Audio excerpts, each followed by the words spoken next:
O Lord, come to my assistance. Lord, make haste to help me. O Lord, open my lips, and my mouth will declare your praise. Pure, pure awareness. I am. Pure awareness. I am. Kedu onye bụ? Kedu ihe bụ? Your true self, your true identity. Na book of Matthew, chapter 16, from 13 downward. Our Lord Jesus Christ si na Caesarea, also ụmụazụ ya, kedu onye ndị mmadụ si na mbụ? Ụfọdụ asị ya na ebu John the Baptist, ụfọdụ asị na ebu Jeremiah, ụfọdụ asị na ebu Elijah, ụfọdụ asị na ebu ndị ọma mgbe ochie. Ọ wetụgharịa wee sị ya, kedu onye unu nwa si na mbụ? Peter wee zaa ya wee sị ya, ebu Christ, the Son of the living God, the true self of Christ. Efe ya kịta ka esi wee, o wee sị na ọ bụla mmadụ reveal ya, mana nna ya bi n'eluigwe reveal ya ihe okwu kịta. Efe ka o si wee dị. True identity of Christ. Mgbe na-asị gị n'ụbọchị taa, ndị mmadụ, anyị ajụ ndị mmadụ kedu onye bụ, ha ekwu ezigbo ihe about you. Ka ọsọsọ ajọ ihe ka eji marụ gị.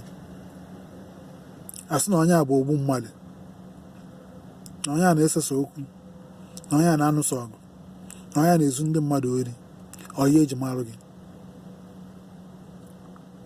Kedu ihe eji wee marụ gị? Ọ ajụ ihe ajụ onwe gị n'ụbọchị taa. What is your true identity? Who are you? Ohere ka dịrị gị. Ọ bụ na ajụ ihe ka eji wee marụ gị. Ị nwere ike ịgbanwe n'ụbọchị taa wee bụrụ ezigbo mmadụ, wee bụrụ the greater person you are. Ije na book of John, chapter 21, verse 15. Egolu ya na-agbada. Mgbe Jizọs si Peter, do you love me? Ịfụnanya karịsịa ndị a. Mgbe ịtọ ka ọ jụrụ ya, wee sị ya na-ekọtaba his lamb, his sheep, his flock anya. Ya na-ekọtaba ihe ọ hapụrụ anya. N'ụbọchị taa, Chukwu na-akpọ gị oku, Kraịst na-akpọ gị oku, the Almighty na-akpọ gị. Ị na-eje ụka, ị na-eje ụka. Ị mara ihe emebiri emebi na be nna gị. Nekọtaba ndị be nna gị anya. Nekọtaba ụmụnne gị anya ma ọ bụ na ịfụ Chukwu n'anya. Nekọtaba ezinụlọ gị anya. Eburu di, nekọtaba nwunye gị anya. Nekọtaba ụmụ gị anya. Eburu nwaanyị, nekọtaba di gị na ụmụ gị anya. Ma ọ bụ na ịfụ Kraịst n'anya. Ọ bụ na truly na ị na-profess our Lord Jesus Christ. Take good care of them. Pray for them. Intercede for them.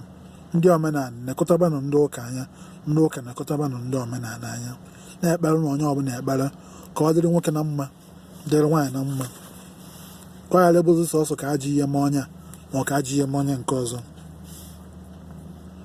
Kedu onye bụ? Ị bụ onye ọya agba kpọọ taa, asị na ndụ ekpere ka eji mara ya?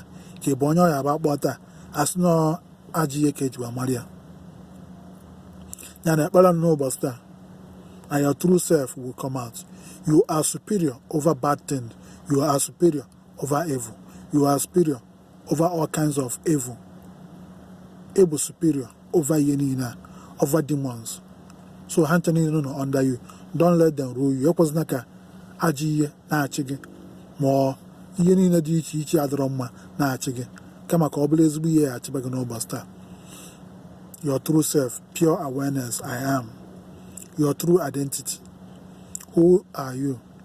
Your true identity. Ka m gwazie gị ihe bụ your true identity taa. You that kind of person able right from your childhood. Mgbe ị na-eto, mgbe a mụrụ gị, eradicate gị, agọzie gị, ndị mmadụ agbakọ rie oriri, ị na-eto n'egwu nke Chukwu. Ọnọkata ịbanye ajọ otu, ọnọkata isobe ya bad friends, ọnọkata ịmụta ajọ ihe, ọnọkata izuzube ya ozu. So that true identity ka bụ na ụmụazị. That is who you are. Pure awareness, I am. Onye bụ. Otu ahụ isi ọbụla ezigbo mmadụ na ụmụazị.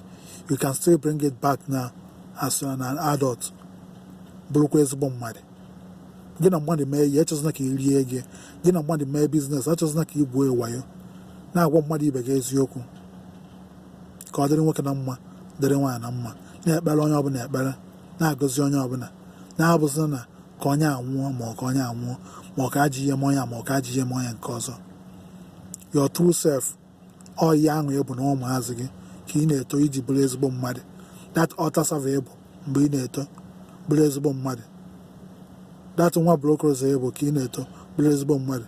That ezigbo mmadụ ahụ ịbụ mgbe ị na-eto. That is your true identity. Not na itogo wụ ajọ ihe wee bata na ndụ gị. Not na itogo ajọ ihe dị iche iche na-eru uru gị. You can still turn it around. You are superior over those things. Whatever you give your power to, that thing will rule you. Don't give your power to evil. Don't give your power to sin, because it will definitely rule you. Pure awareness, I am. Omen ki ma ebele ochukwu nke ma ma ebele snobi mta maka njom akpọrọ fast na fadi gị njọ gị bụ edifalụ mma oke akwadogo nsi ike si na grasa mmemme skrinji afọ ụzọ ochukwu kesa fọma ma eme ebele gbara njom. Ndị be anyị ekenekwara m unu one love. Oke amụ asa nke FM eze mgbe esi Los Angeles, California, USA ewetara unu nkụzi nke a maka pure awareness, I am your true identity. One love.